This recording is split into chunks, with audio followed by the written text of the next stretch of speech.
자, 오늘 8강, ERP 회계 인사 컨설팅 8강 문제풀이 들어가 보겠습니다. 자, 오늘은 이제 재무회계에 대한 이해, 이론 문제풀이를 한번 전반적 있게 풀어보겠습니다. 자, 첫 번째, 회계 정보의 질적 속성에 대한 설명으로 올바른 것은 이라고 나왔습니다.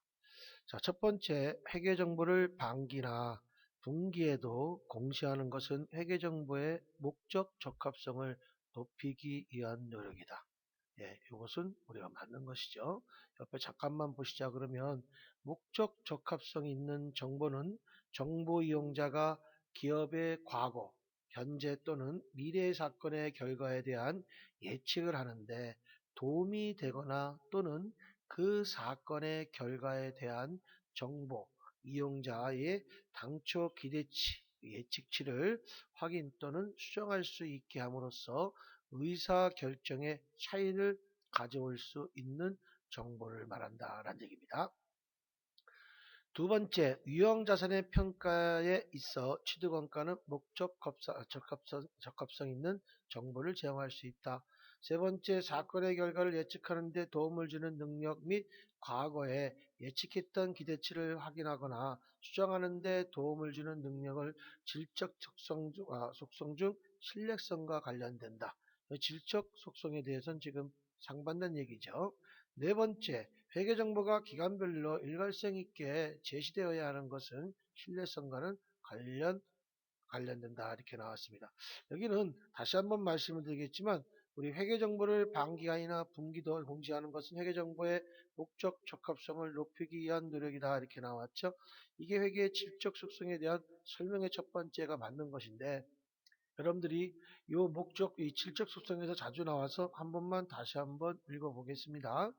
목적 적합성이 있는 정보는 정보 이용자가 기업의 과거, 현재 또는 미래 사건의 결과에 대한 예측을 하는데 도움이 되거나 또는 그 사건의 결과에 대한 정보 이용자의 당초 기대치를 확인 또는 수정할 수 있게 함으로써 의사결정에 차이를 가져올 수 있는 정보를 말한다. 자, 그래서 우리가 목적 적합성이라는 것은 주관적인 것이 강조가 되기 때문에 서로 간의 의사결정에 대해서 차이가 볼 수 있다는 얘기죠. 하지만 신뢰성하고는 좀 정반대인 얘기라는 얘기죠. 신뢰성은 객관적인 것을 갖고 있기 때문에. 두 번째, 공정가액의 역사적 원가보다 우월하다고 평가한 회계정보의 특성이라고 나왔어요. 역사적 원가보다 우월하다고 평가한 회계정보의 특성은 여기서는 목적 적합성이라는 얘기입니다. 목적 적합성. 다시 한번 목적 적합성은 주관적인 것이 강조된다라는 뜻이죠. 세 번째, 회계 정보의 질적 특성에 대한 설명으로 가장 올바른 것은 이라고 나왔습니다.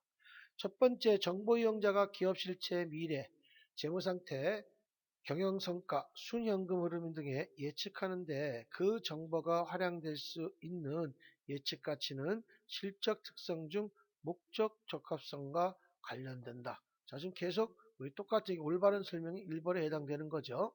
목적 적합성이라는 것은 질적 특성이라는 건 목적 적합성에 연결되어 있는 거죠. 장기 건설 공사에서 있어 진행 기준을 적용한다면 신뢰성 있는 정보를 제공할 수 있다. 이것은 질적 특성에는 해당성이 없는 거죠. 측정 방법의 편의를 감소시키고 특정 정보가 나타나고자 하는 것이 있는 그대로 표현해야 한다는 질적 특성은 목적성과 관련된다. 여기 상관이 없죠. 자, 그 다음에 정보 의사결정에 영향을 미칠 수 있는 능력을 잊어버리기 전에 정보 이용자들에 전달되어야 한다는 질적 특성은 신뢰성과 관련된다. 이거 좀 말이 좀 안 됩니다. 자, 그 다음에 4번 역사적 원가주의의 근거에 속하지 않는 것은 이라고 나왔습니다. 역사적 원가주의의 근거에 속하지 않는 것은 한번 여기 여러분들 한번 읽어볼까요? 역사적 원가주의는 미실현 이익을 계상하지 않음에 따라 객관적이고 검증 가능한 회계 정보를 산출할 수 있는 장점이 있다. 반면 시가주의는 적시성이 높은 회계 정보를 산출할 수 있는 장점이 있다. 이렇게 나왔습니다. 자, 그럼 속하지 않는 것은 요거는 1번에 해당이 되는 거죠. 그 나머지는 객관적이고 회계 정보를 산출할 수 있다. 미실현 이익의 계상을 방지할 수 있다. 보다 검증 가능한 회계 정보를 산출할 수 있다. 요거는 원가, 역사적 원가주의에 근거에 속하지만 첫 번째 회계 정보의 적시성이 높인다는 것은 이것은 시가주의에 해당이 된다는 얘기죠. 5번 재고자산의 평가시 인플레이션 물가 상승에 재고자산의 수량도 계속 증가할 경우 손익계산서에 반영되는 당기 순이익의 크기를 바르게 표시한 것은 다음 중 어느 것인가 이렇게 나왔습니다. 자, 그래서 우리가 인플레이션, 제가 앞에도 말씀드렸지만 우리가 인플레이션일 때는 우리가 항상 선입선출법이 당기순이익, 매출총이익, 당기순이익이 가장 높은 순서니 선, 이, 총, 후. 요 는이라고 하는 것은 같을 수도 짝대기 하나가 같을 수도 있다고 얘기하는 거예요. 자, 그래서 여러분들 선이 총, 후. 요 순서는 잊어먹지 말아라. 자, 그래서 옆에 보시게 되면 물가 상승 시 기말 재고액과 당기순이익이 가장 큰 것은 요겁니다. 지금 우리 얘기했던 당기순이익과 기말 재고액이 가장 높은 순서이고 그 다음에 여기 나오는 물가 상승 시 매출원가, 매출원가라는 것은 비용이죠. 비용이 가장 큰 것은 비용이 크다는 것은 당기순이익이 제일 적다는 얘기죠. 그래서 반대가 되겠죠. 그럼 반대가 된다 그러면 요 1번이 답이 되겠네요. 그렇죠? 여기는 당기순이익 기말 재고액이 가장 높은 크기가 크다는 것은 3번에 해당이 된다. 그래서 선, 이, 총, 후 이렇게 여러분들이 한번 외우셨으면 좋겠습니다. 이 순서는 바뀌지 않습니다. 6번 다음 중 발생지에 입각한 회계 처리로 볼 수 없는 것은 이라고 나왔어요. 자, 기계장치는 자산 인식 후 뭐라고 나왔습니까? 내역연수에 걸쳐 삼각하여 비용으로 인식한다. 다시 한번 여기 보시면 발생 기준 한번 발생 기준은 기업 실체의 경제적 거래나 사건에 대해 관련 수익과 비용을 현금 유출입, 유출 유입이 있는 기간이 아니라 당해 거래나 사건에 발생하는 기간을 인식한다 이렇게 나왔습니다. 자, 그래서 우리가 발생지에 오는 것은 1번은 우리가 발생지에 입각하는 회계 처리죠. 기계장치는 자산의 인식 후 내역 연수를 걸쳐 우리가 삼각하여 비용으로 한다. 감가상각비죠. 그 다음에 보시면 어떻게 되겠습니까? 정기 8만 2번 정기 8월에 지급된 1년분의 보험료 중 당기에 해당하는 분은 당기 비용으로 계상한다. 보험료로 계상하겠죠. 그렇죠? 그 다음에 3번 문제 당기 외상 매출 후 미수령한 매출 채권에 해당 분은 당기 수익으로 계상한다. 이것도 마찬가지로 미수령한 것들은 우리가 나중에 우리가 이것도 마찬가지로 해주는 거고. 네 번째는요. 2년간 사무실을 이용하기로 한 장기 임대차 계약을 체결한 후 2년간 임차료를 선지급한 후 단기분으로 처리한다. 이것은 뭐가 되겠습니까? 선지급한 것은 우리가 3급 비용 처리가 되겠죠. 이렇게 해서 7번 다음 중 유형자산에 대한 수익적 지출로 해당하는 것은 수익적 지출, 감가 말하자면 수선비, 차량은 차량 유지비로 떨어지는 거죠. 수익적 지출은 감가상각을 하지 않는다. 한번 읽어보시면 수익적 지출은 부품 교체, 벽돌장애 등의 자산의 효율적인 운전 조건을 유지하기 위하여 지출하는 원상회복 및 능률 유지를 위한 소비의 지출 등으로 단기 비용으로 처리한다. 다시 말해서 수익적 지출은 유형자산의 자본적 지출과 수익적 지출이 있는데 수익적 지출은 유지, 보수, 원상회복을 시킨다는 것이고 자본적 지출이라는 것은 유형자산으로 분개한다는 얘기죠. 다시 말해서 실제 가치가 증가된다는 얘기예요. 그래서 자본적 지출은 감가상각을 하겠다는 뜻이고 수익적 지출은 감가상각을 안 하겠다는 뜻이죠. 단기 비용으로 떨어지는 거예요. 단 차량만큼만은 수선비로 하지 않고 개별 소비세 때문에 차량 유지비로 떨어집니다. 1번 기존 설비를 확장하기 위한 지출 그 다음에 이건 뭡니까? 확장 지출은 이것은 자본적 지출이죠. 그 다음에 두 번째, 기존의 설비를 일부를 새로운 부분으로 대체하기 위한 지출. 자, 설비 일부를 새로운 부분에 더 대체하기 때문에 이것도 자본적 지출에 해당되는 것이고, 자산의 본래 용도가 변경된 것도 이것도 마찬가지로 자본적 지출로 처리해 주는 거고, 자산의 효율적인 운전 조각을 유지하기 위해 지출한 것이라고 그랬죠? 아까 얘기한 거 운전 조각 유지하게 하는 거, 이런 것들은 유지, 보수, 원상 회복시킨다는 것은 4번의 수익적 지출로 처리한다라는 얘기입니다. 자, 8번 재고 자산의 흐름. 자, 재고자산 흐름 가정에 선인선출법, 후입선출법, 평균법에 대한 다음의 내용 중 옳은 것은이라고 나왔습니다. 자, 보시게 되면, 자, 먼저 다시 한번 재고자산의 원가 흐름의 가정 중 선입, 후입, 평균법에, 우리 평균법은 이동평균법, 총평균법, 그걸 합쳐서 가중평균법이라고 하죠. 다음에 내용 중에서 옳은 것은이라고 나왔어요. 자, 그러면 후입선출법을 사용하는 경우에는 실지재고조사법과 계속기록법에 적용할 때 항상 같은 금액의 재고자산과 매출원가가 계산된다. 요거는 여러분들 요거는 같은 계산으로 되지 않죠.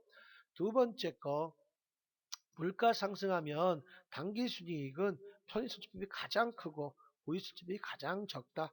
아까 바로 6번 문제인가 전 시간에 바로 전 문제 했었죠.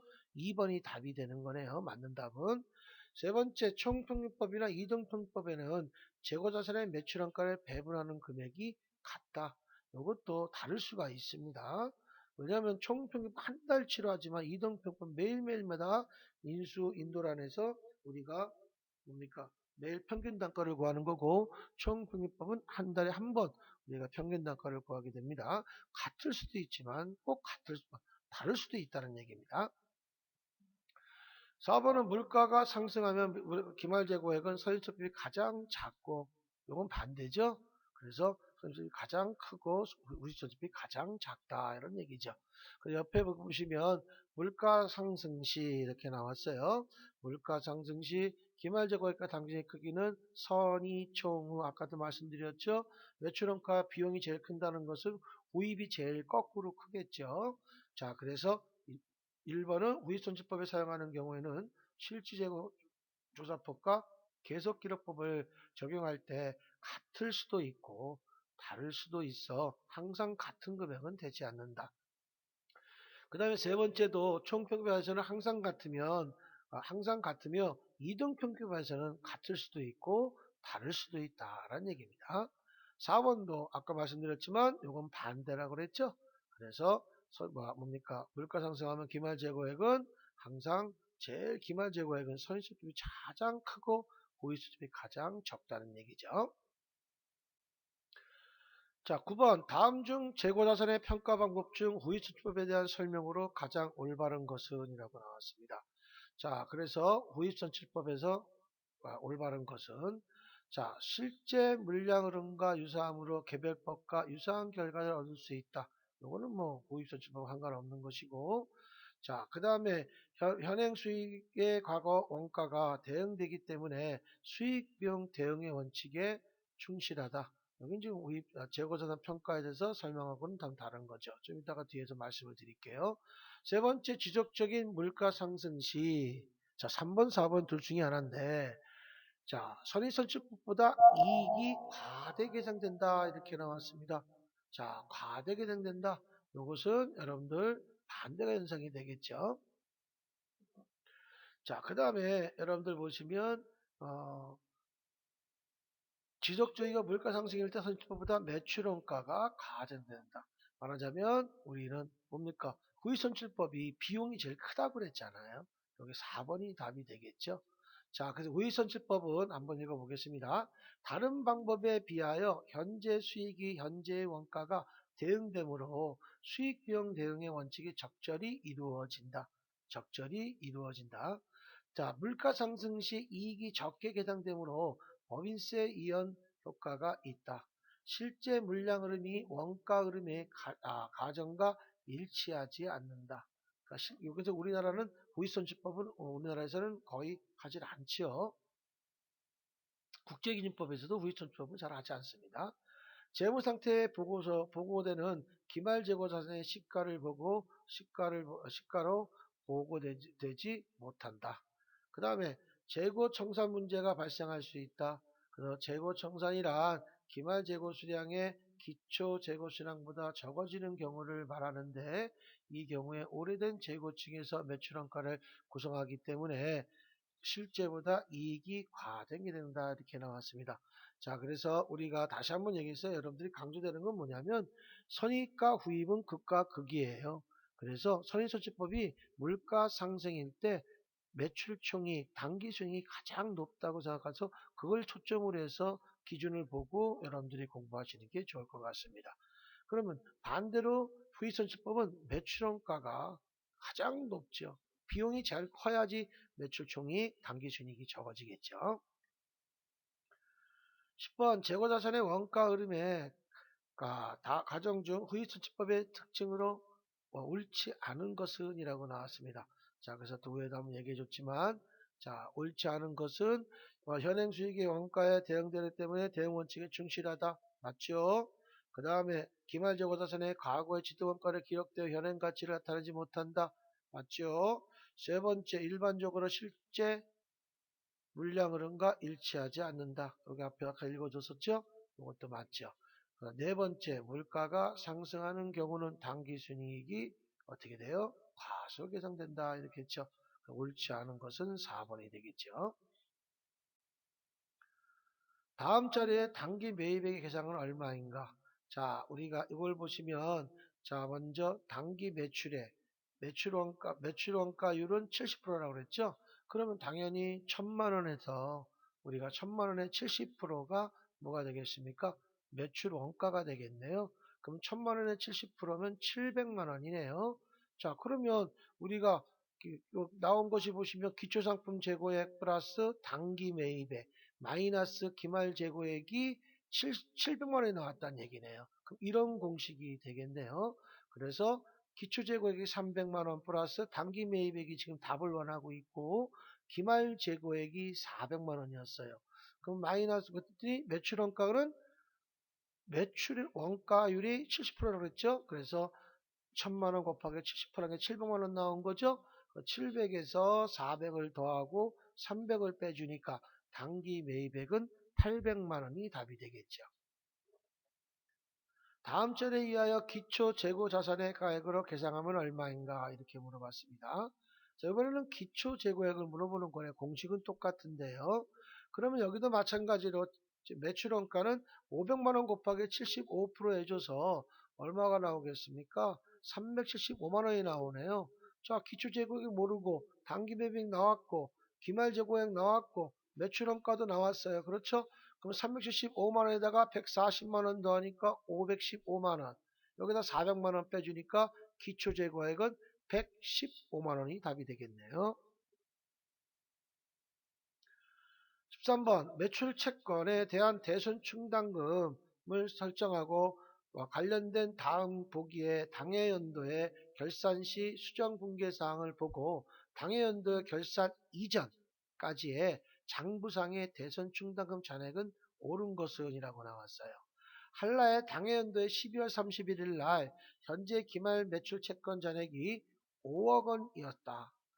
회계감당은 과거의 경험에 의하여 대선 예상액을 매출채권 잔액의 몇 퍼센트? 1%를 우리가 설정했다고 나왔어요.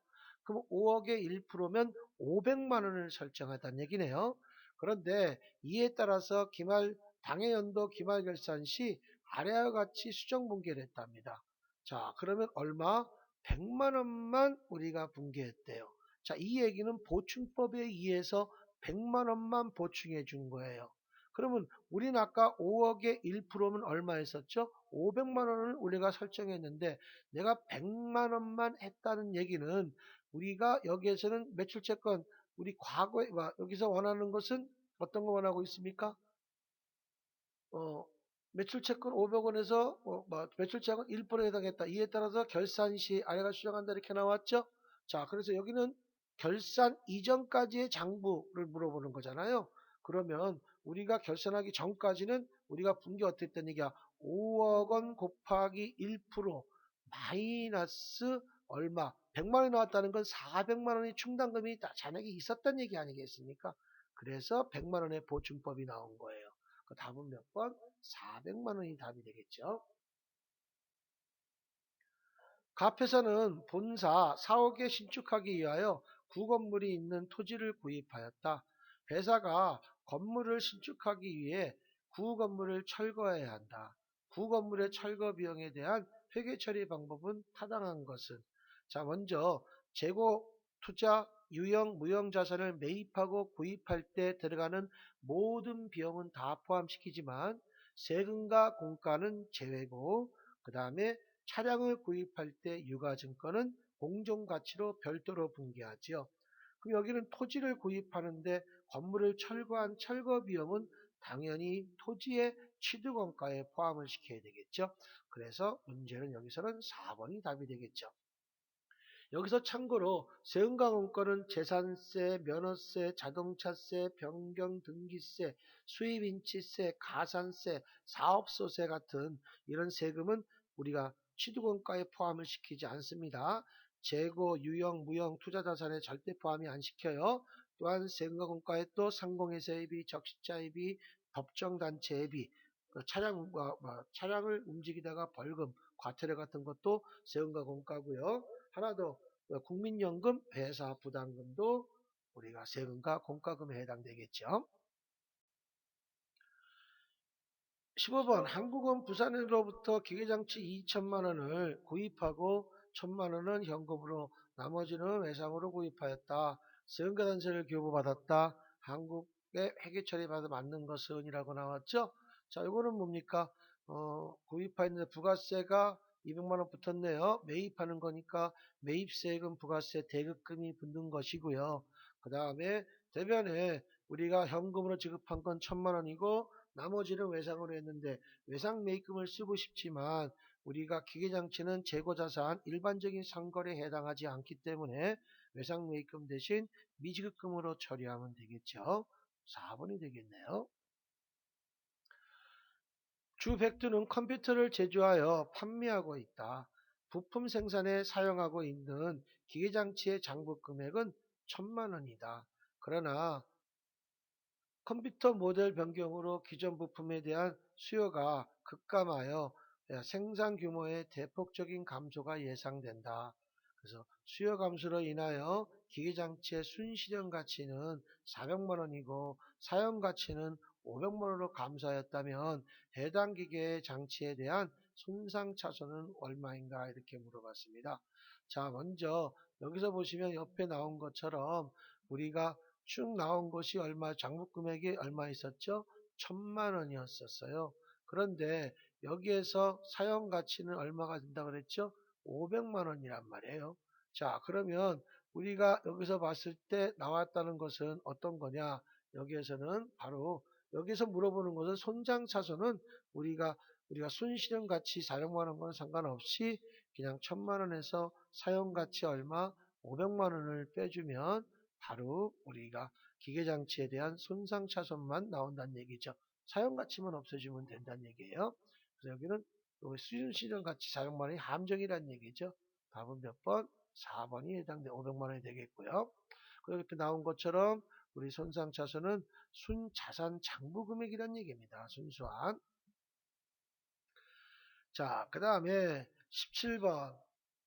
한양은 기말결산 시 사채 할인 발행 차금의 상각을 과대하게 계상하였다.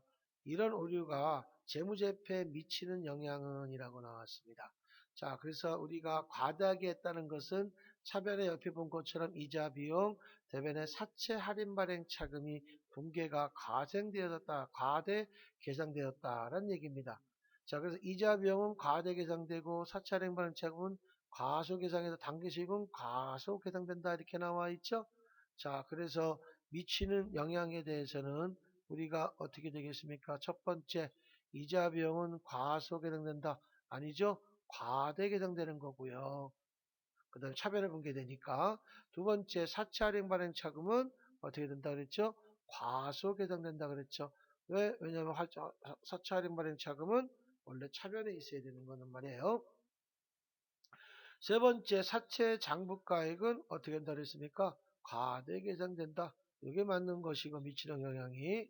그 다음에 당기순이익 과대 계상된다? 아니죠. 과소 계상된다는 얘기죠.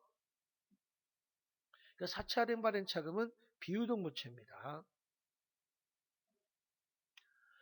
18번 주 서연의 연말 결산 시 회계 오류가 당기 발생 미수 이자 수익에 대한 이자 수익 및 미수 수익이죠. 이자 수익은 수익이고요. 미수 수익은 자산이 누락되었다는 얘기입니다. 이런 오류가 기업의 재무제표에 미치는 영향은 이라고 나왔습니다. 자, 그래서 여기 보시면 다시 한번 이자 수익과 미수 수익이죠. 그럼 당연히 미수 수익이 누락됐으니까 자산의 과소가 되는 거고, 그럼으로써 이자 수익은 이렇게 나오죠. 차변의 미수 수익, 대변의 이자 수익이 누락됐다는 거 아니겠습니까? 그만큼 수익이 우리 누락됐으니까 순이익도 과소 계상이 되겠죠. 이렇게 2번 문제가 답이 되겠죠. 19번 결산 마감 전 다음 사항을 발견하였다. 수정 전 당기순이익이 만 원일 경우 수정 후 정확한 당기순이익은 얼마인가? 자, 그래서 자산이 과대 계상됐대요. 그러면 내 이익에서는 반대로 4천원을 빼줘야 되겠죠? 근데 감가상각비를 과소 계상했대요. 비용은 반대로 우리가 플러스를 해줘야 되겠죠. 내가 그만큼 적게 계상했으니까. 그 다음에 대선상비는 과대 계상했대요. 반대로 마이너스. 그 다음 미지급 이자. 이건 부채죠. 부채가 누락됐으니까 이것은 플러스 2,000원으로 해줘야 되겠죠. 그래서 만원에서 마이너스 4,000원 빼주고 1,000원 더하고 3,000원 빼줘서 2,000원 더하니까 6,000원이 수정 후 정확한 당기순이익이 6,000원이 나온다는 얘기죠. 20번 주 대구는 연말 결산 시에 다음과 같은 회계 오류를 발견하였다. 이 중에서 회계연도 말 자산과 자본을 모두 과소 계상하게 되는 것은 무엇인가 이렇게 물어봤습니다. 자, 그러면 첫 번째 보시게 되면 자산과 자본이 모두 과소된다는 거라고 그랬어요. 자, 그러면 먼저 뭐가 되겠습니까? 첫 번째, 유형자산의 감가상각비가 과소계상됐대요. 그러면 여기 보신 것처럼 차변의 감가상각비, 대변의 감가상각, 누계이익이 발생이 되는 거죠. 요거는 좀 자산하고는 뭡니까? 아무 상관없죠. 비용과 부채 계정에 해당되는 거죠. 그 다음에 기말 재고 자산이 과대에 해당됐대요. 그러면 차변의 상품 매출원가 이건 영업 비용이죠. 그 다음에 대변에 뭐가 되겠습니까? 상품이 나가겠죠. 그래서 상품이 이것도 뭡니까? 나왔을 때는 마찬가지로 자산과 자본에서는 아직 상관이 없고요. 세 번째 미수 이자 수익의 미계상이라고 나왔어요. 차변의 미수 수익, 대변의 이자 수익을 우리가 안 했다는 거 아니겠습니까? 그러니까 과소로 했다는 것은 이것이 우리가 안 넣었다는 것은 자산도 우리가 증가가 안 된 것이고 수익도 우리가 발생이 안 된 거네요. 그러면 자산과 부채가 모두 과소계상한다는 것이 이것에 해당되는 거죠. 왜냐하면 자산이 그만큼 우리가 안 했기 때문에 자본도 과소가 되기 때문에 이것이 3번에 해당되는 거죠. 미지급 비용에 대한 과소는 이것도 부채 계정으로서 차변의 비용, 대변의 미지급 비용의 과소 계상이 되겠죠. 자, 그래서 여기는 자산이 미수 수익만을 여러분들이 보시면서 하시면 될 것 같습니다.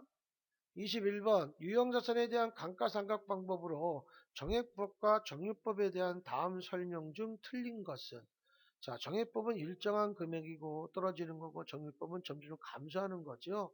그 정액법은 내용연수분의 취득원가 마이너스 잔존가액으로 하는 거고 정률법은 취득원가 마이너스 감가상각 누계 곱하기 상각률로 해서 1년 감가상각비가 나온다는 얘기죠. 자, 1번 정액법은 자산의 내역연수 동안에 매액이 동일한 금액으로 생각한다. 맞죠? 정률법은 매년 감가상각비 대상하기 취득원가에서 잔존가액을 빼준다는 게 빠졌네요. 여기에 빼주는 거. 잔존가액에 정률법을 곱하여 감가상각한다. 아니죠? 요거는 감가상각 누계액을 빼줘야 되겠죠. 그래서 여기서 취득원가 마이너스가 있어야 되겠네. 취득원가 마이너스 감가상각 누계액을 빼준 것이 정률법이죠. 잔존가액이 아니죠.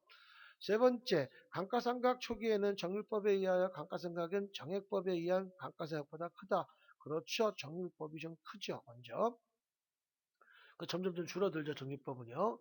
네 번째, 감가상각은 완료되면 두 방법 중 모두 장부가액은 잔존가액만 남게 된다. 이것은 여러분들한테 잔존가액은 정액법에서만 나타난 거죠.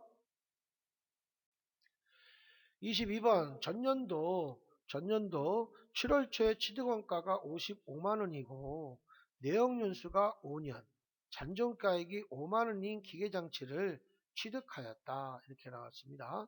자, 그런데 감가상각 방법으로는 정액법으로 한다 그랬어요. 정액법 사용할 경우 당해연도의 현재 기계장치의 장부가액은 얼마인가? 회사 회계연도는 1월 1일부터 12월 31일까지의 12월 말 법인이다. 이렇게 나왔습니다. 자, 그러면 우리가 7월 초에 55만 원 주고 샀는데 잔존가치라고 했으니까 우리가 공식이 정액법은 내역연수분의 5분의 취득원가 55만 원 마이너스 5만 원 잔존가치가 있죠. 잔존가액이 5만 원을 빼줘서 나눠주니까 우리가 요거 계산해서 55만 원 마이너스 5만 원 나누기 5 해주니까 10만 원 나왔지 않습니까?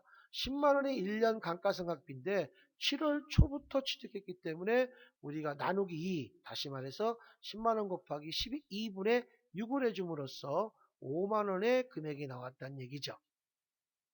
5만 원 금액이 나왔다는 얘기예요. 자, 그 다음에 우리가 또 회계연도가 하나 더 있죠. 그래서 하나 더 우리가 또 보시니까 이번에는 55만 원 마이너스 5만 원 잔존까지 똑같죠. 나누기 5 해주니까 우리가 나누기 여기서는 우리가 5년이라고 그랬으니까 5년으로 여러분들이 계산해 주니까 10만 원 나왔죠. 그래서 아까는 10만 원에서 나누기 2 곱하기 12분의 6 해서 6개월만 썼기 때문에 5만 원만 나온 것이고 당해연대는 10만 원 됐어요. 자, 그러면 감가상각 누계액은 15만 원이 되겠네요. 그러면 내가 지금 취득 금액이 얼마 나왔습니까? 55만 원에서 우리가 여기 나와 있던 15만 원 감가상각 누계액을 빼줘버리면 40만 원의 장부 금액이 나오는 거죠. 장부 금액이 이렇게 나오는 거죠. 23번 설악은 기계를 구입하다가 하였다. 해당 기계의 구입 및 설치가 관련된 다음 비용을 이용하여 설악에 구입한 기계의 취득원가를 구하시오. 이렇게 나왔어요.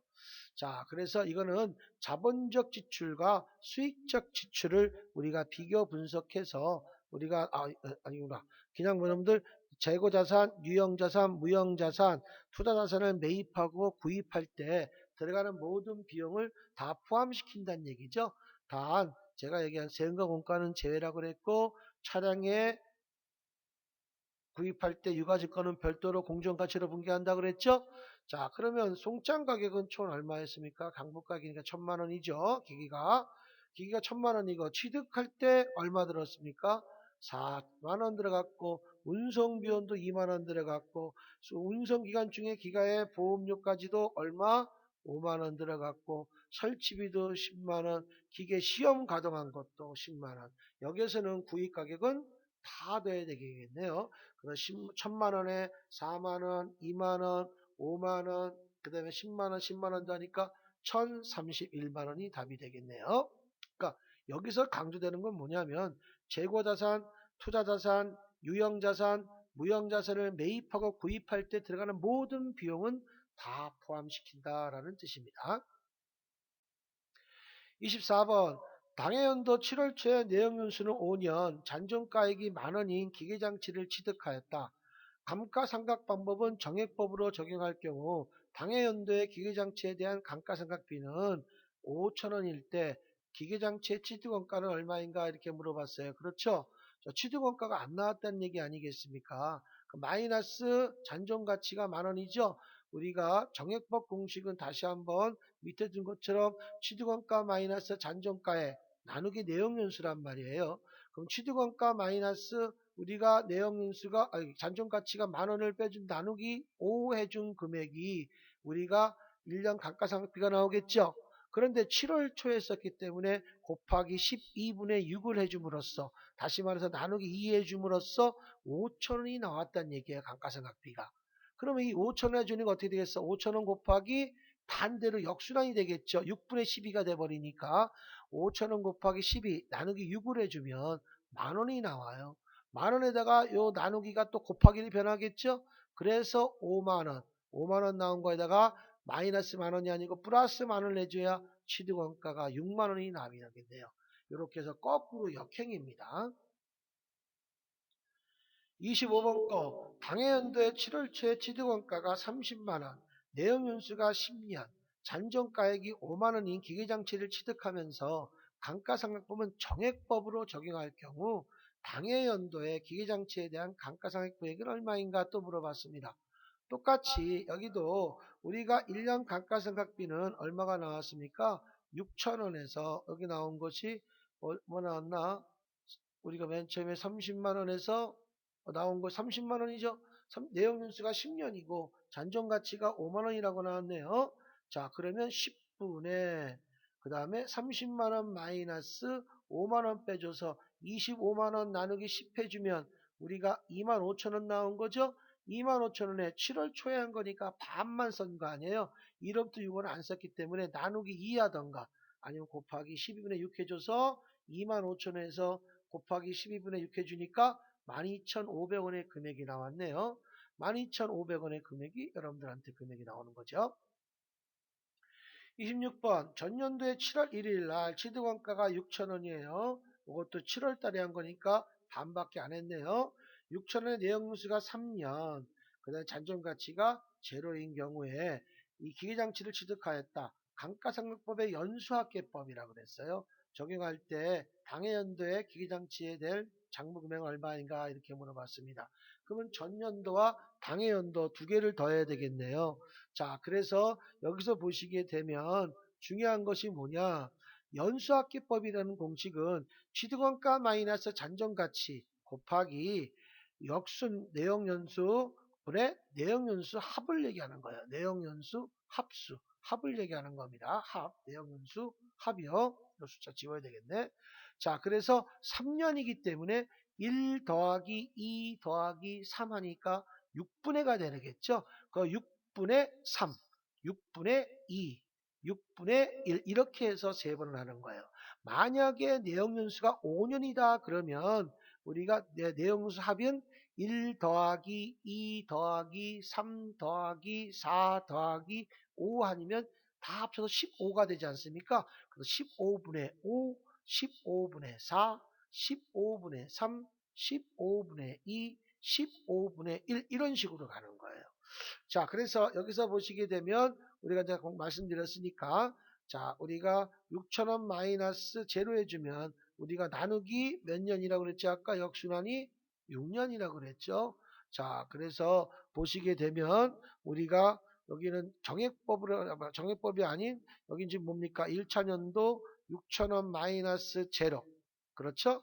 그 다음에 잔존가액이 없으니까 제로니까 곱하기 3년이라서 1 더하기 2 더하기 3 하니까 6분의 3 계산해 줬더니 얼마가 나오겠습니까? 6분의 3 해주니까 3,000원 나오네요. 그렇죠? 3,000원에 왜 곱하기 12분의 6 했어요?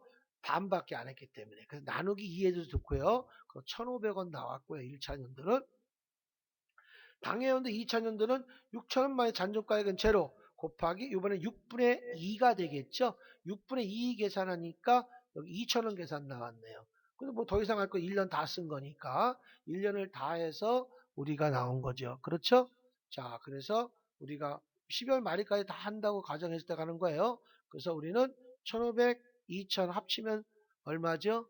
3,500입니다. 장부 금액은 어떻게 되겠어요? 취득금액 6,000원에서 마이너스 3,500을 빼주어서 장부 금액은 2,500이 나오겠죠.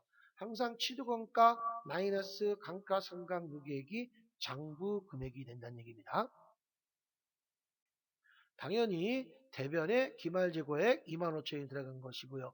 그 다음에 당해연도 동안에 외상매출금 외상매출액이 5만 원이라고 나왔어요. 5만 원. 자, 그러면 이 5만 원은 외상매출 5만 원은 어디게 됐습니까? 여기는 차변에 들어오겠죠? 자, 그래서 그 다음에 우리 대동투자 상계액은 300원은 그대로 어디로 대변에 가서 우리가 상계 처리해줘서 없어주면 우리가 7만 원에서 2만 5천 원 300원 빼주니까 44,700원만큼 우리가 여기서 원하는 답이 나오겠죠. 그래서 당해연도 현금 회수액은 44,700원이라는 얘기죠. 이렇게 해서 여기 이제 외상매출금 해적은 들어간 거니까.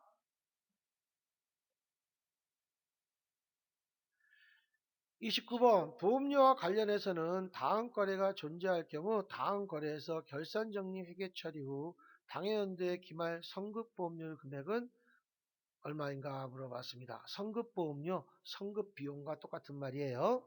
단 기초 성급비용, 성급보험료의 금액은 없음이라고 나왔습니다. 자, 그러면 여기서는 분계가 어떻게 되겠습니까? 여기서는 봤을 때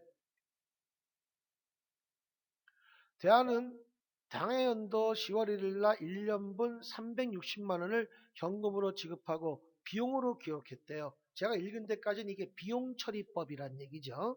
자, 그래서 1년에 우리 10월 1일 날 분계가 차변의 보험료 360만 원, 뭐 대변의 현금 360만 원 됐다는 얘기죠. 그럼 내가 지금 분계한 것은 10월부터 12월은 10월, 11월, 12월 3개월은 경과가 된 거고 9개월은 경과가 안 된 거네요. 그러면 요거는 한 달에 30만 원씩이니까 90만 원은 경과가 된 거고 270만 원은 미경과분이네요. 자, 그런데 당해연도 12월 말에 결산 시에 대하여 결산 정리를 회계 처리하라고 그랬으니까 우리는 여기서는 어떻게 되겠습니까? 분개하려면 우리가 차변에 성급비용 270만 원, 대변에 보험료 270만 원 이렇게 분개가 이루어져야 되겠죠.